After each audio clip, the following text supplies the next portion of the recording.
joining us. We're really excited to be here.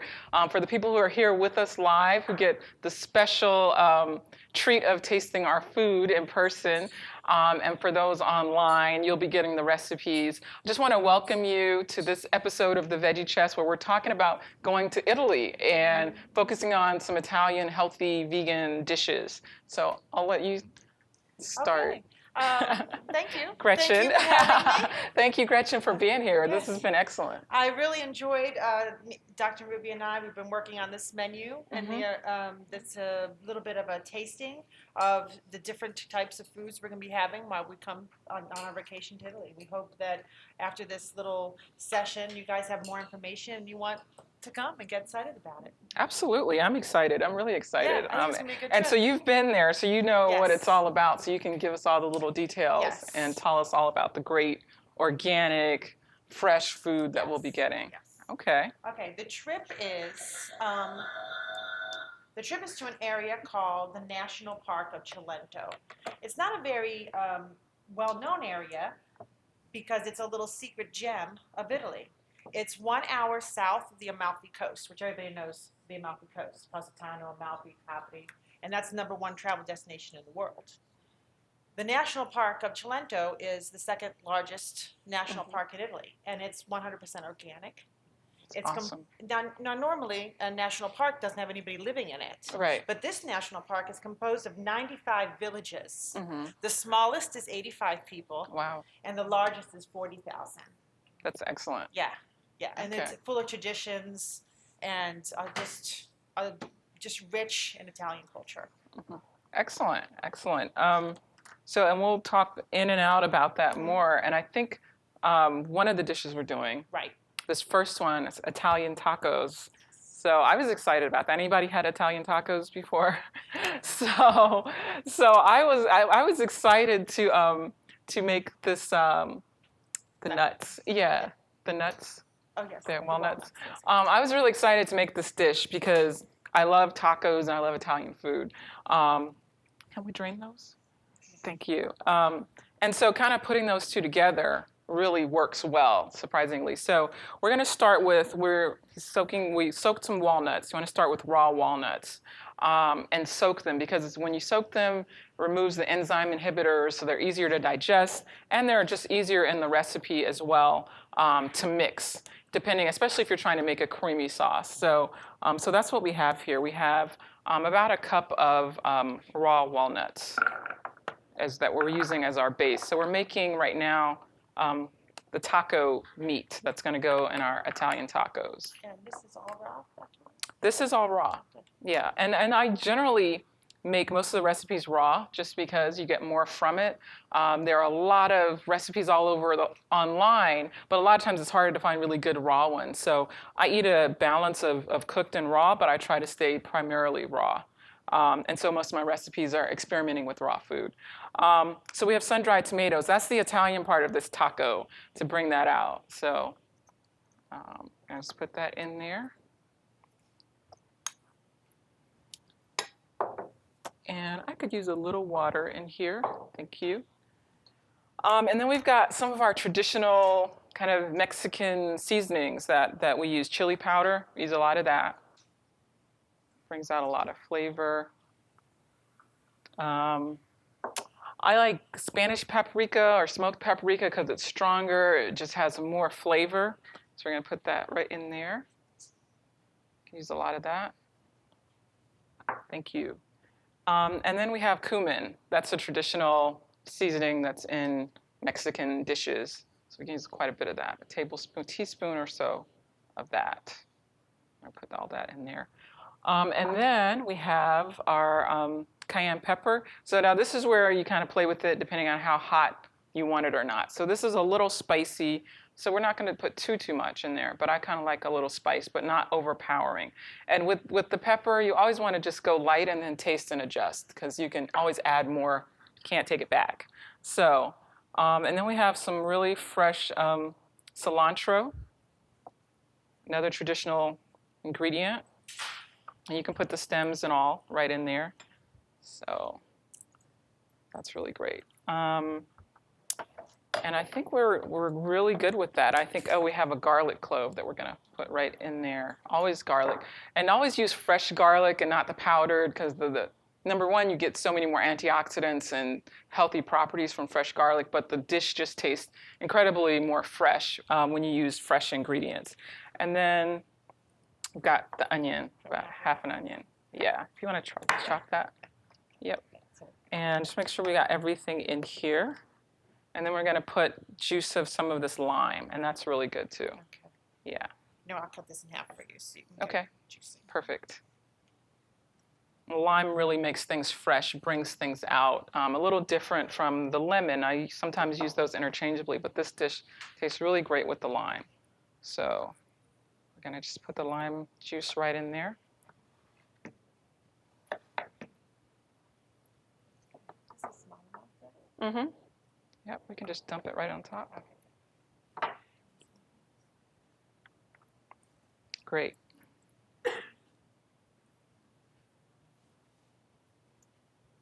All right, so that's it.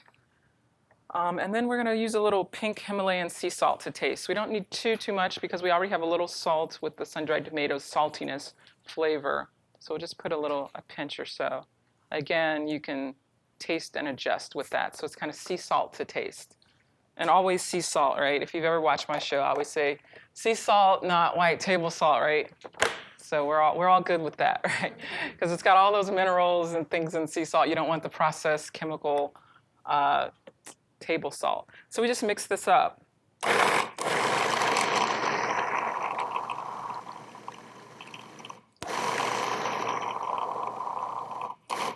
And you might have to just push things down a little.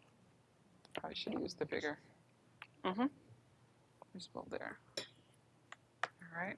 Smells great already. Just smelling all of these great flavors. I'm going to put a little more chili powder in here. Just put that. And a little more paprika. You can just tell from looking.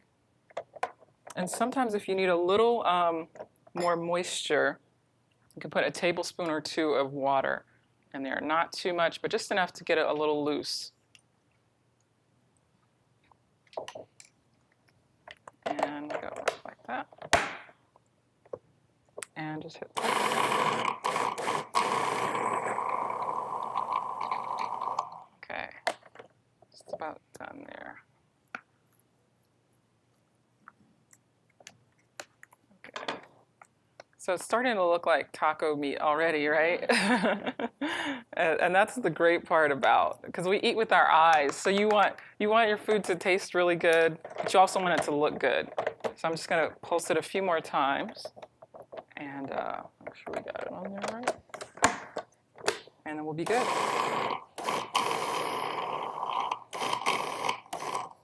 All right, so there we go. I'm going to take this off. Looks good. So we've got our taco meat. It looks really good. It smells great. Tastes great. I'll just dump it all in here. And tell us about the bread that we're going to use, Gretchen. Okay. This is a flatbread. I don't know if anybody is familiar with this kinds of Italian bread. It's almost like a cracker, but it's like has dual purposes. It's soft when you first make it, so you can fold it over and put things in it. And then as it gets a little bit older, it gets like a cracker, and it's crusty. You can see the type of texture that it has. It's a very, very easy bread to make, and it lasts for a very long time. So this flour today, we picked farro flour. Farro is an ancient grain.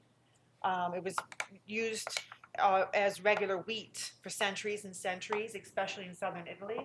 And then they replaced it with other wheats that grew quicker and faster.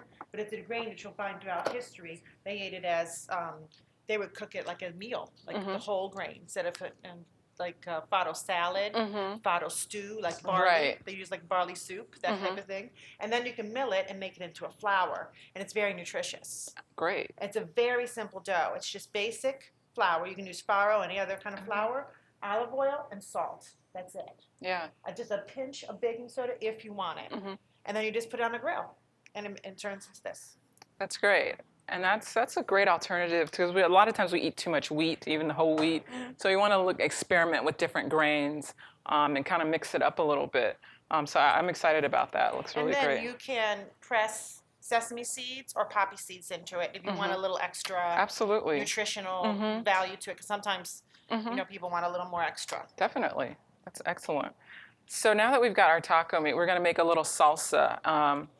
And we're going to put some things in it like tomatillos. I almost forgot. Tomatillos. They add a nice tang. If you haven't used tomatillos, they look like this in the store. And you just peel off the skin and you just use them just like that. And they can be firm, so maybe slightly soft, but they don't have to be fully soft to be used. They add a really nice tang to it. Yeah, you can cut that and add that in there. We're going to repeat some of our ingredients. It really complements the taco meat. We're putting some more cilantro right in here, and then we're putting tomatoes. Okay. So we can put those These in. are Roman tomatoes. Yep, Roma tomatoes. Love those. The vine ripened tomatoes are really good too. And you always want to go organic with your tomatoes because they are sprayed a lot. So those are things you want to go ahead and splurge and buy organic. So. And for these your health. tomatoes, Roman tomatoes, grow on Mount Vesuvius. I don't Oh, know if do they? I didn't know that. The Roman tomatoes, and then they have a tomato called San Marzano. Okay. And that tomato is grown in the Naples region too. Awesome. So we'll be getting some great tomatoes. Oh yeah. There's some tomatoes, I swear, they taste just like candy. Can't wait. Okay, and then we're gonna eat a lot of tomatoes. Jalapeno, and if you want to cut that and take the seeds out, Sure. and you can leave the seeds in if you like it really hot. Leave the seeds in. If you're not so sure, take the seeds out. Just gonna put a little pinch of sea salt in here. We're going to use a little bit more of our cumin. She's doing that right in here. Cumin is just one of those classic seasonings when you're making salsa, things like that. And we'll put our little dash of cayenne back in there. So this dish really complements each other. We're making two separate things, but a lot of the same ingredients. The main difference is instead of the nuts, we're using the tomatoes to make it the salsa, and it's really fresh and light. So you can use it on the taco meat or use it with your veggies or some blue corn chips or something like that. So whatever you like. And then I think we're going to put a little lemon. Just make sure we got everything here. Well, I think we're going to use lime again. And sometimes I put lemon in there too. So it just sometimes depends on what I have in my fridge. So you don't always have to be so exact. And I always encourage people to be free with food, because it's just food. You really can't mess it up that much, So, lemon and lime. If I didn't have lime, I would have used lemon, and it would have tasted a little different, but very close. So, I didn't put onion in this one. You can put onion. And so we get the heat from the pepper, and then we'll put just a little more of this chili powder as well. And then we'll be good to go. So this is a pretty quick dish to make, right? I mean, this is not something that takes all day, especially if you're putting it on. When I first made it, I just put it on a coconut wrap with lettuce and the taco meat and the salsa, and it 20 minutes to make. So even if you didn't have made your flatbread ahead of time, there are other ways to do this and keep it quick. Or you could use, tortilla. I always recommend organic if you're going to use corn, organic corn, because of the genetic modification. So. Is it easy to find? It is. If you go to any of the health food markets, you're going to find organic corn, organic blue corn chips, and that's what you want. Yeah. Okay. And that is done very quick, very easy. You have to soak the walnuts before you start. I say at least 2 hours or overnight. So, and then you just see our spoon there. Yeah. Put some right on top. Now, usually a taste and adjust. We're just going to go with that. It's always a motto. And you're good to go. Now, you could put some lettuce underneath to make it really pretty and do it that way, too. And then you have a complete meal. You have your greens and your your protein, plant-based, healthy protein, and excellent meal. Kids will love it. It's quick. You'll have a bunch left to use the next day. That will stay well in the refrigerator for a couple of days, and you can just kind of mix and match things you want to do with it. So, are we ready to taste? You guys want to taste this? Okay. I think we're ready. Okay. Okay. Let's pass them out. Yeah. Question? I wanted to substitute a bean for the walnuts. Could you do that? Would it taste the same or better? Let's see. If you're doing raw, probably garbanzo beans or adzuku beans work well. Haven't really worked with that many other raw beans. So it's going to have a different flavor, but it's going to be similar because of the seasonings you're putting in it, the chili powder. You might need a little more of that, paprika and things like that. So it can work. It'll taste very similar. So if you don't want to use the walnuts, you can substitute that. Mm-hmm. Mm-hmm. Freeze the walnut mixture? Sure. Yeah, you could freeze that. Definitely. Add any oil or anything to it? So let me just repeat it for the people who didn't hear online. She asked if we could freeze the walnut mixture. I don't really think you need to add oil to it. We didn't use any oil here. Nuts a lot have their own oil, so I think it would be fine. Yeah, just a nice airtight container. And for those who are online, if you have any questions about what we're doing, the recipes or the trip, just type it in and we'll be happy to answer those as we go through this. Okay. So what do you think? All right. Mm-hmm. I thought it was an excellent twist on tacos to add that sun-dried tomatoes and kind of make it Italian with the flatbread. So Now, So of course, excellent. we're coming in July, Mhm. so we're going to have all the fresh vegetables that you can't find this time of year in the States. Mhm. So it's going to taste even more vibrant with the cherry tomatoes and the other type of things. right, Produce that we can because find. the produce is very protected there, so there's no pesticides. There's no. pesticides. It's the way it was meant to be grown. Right. Mhm. There's a lot of small farmers. Okay. So I think that really does make a difference. Right. Because there's a lot of farmers that choose to not grow a multitude of things. They grow a small amount of things and grow them well. Right. So that way you get better Excellent. quality. Excellent. Yeah. And then in that part of the world, we're known for a lot of greens. Mm-hmm. We have so many varieties of broccoli and so Right. many ways to eat it. I'm sure. From. And then we have a lot of beans. Okay. And then the main things are olives. Olives, of course. You'll see olive groves and vineyards, the grapes. Mm-hmm. We do a red wine. It's called Okay. a Barbera wine, if anybody's familiar with that. Mm-hmm. It's a very rich, deep red wine.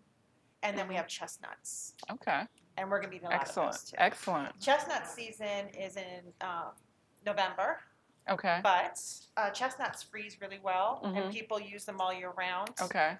And so we're going to be tasting a lot of sweets with chestnuts. Okay. Well, I'm excited about that because we don't usually get that many dishes with chestnuts here. Oh, there's a lot of them. Yeah. There's So. tons of deals with So that's chestnuts. what's going to be interesting. A lot of different food, and then I'll be doing a demonstration here, even more Italian type stuff that you guys will be able to taste, and we'll have other folks who will be doing live demos just like this, and kind of you can really get involved with. So that's going to be really good. I'm getting a thumbs up, so it must be really good. Yeah, she might be biased. That's my sister, and I did not tell her to say that. She doesn't even like cilantro, Oh, so there you go. it must be really good. We won her over. Exactly. And you could substitute some things, like if you don't like cilantro, you could use parsley. Those things, if you don't like lime, you can use lemon. So there are some things you can substitute in place of that. Yeah. So excellent.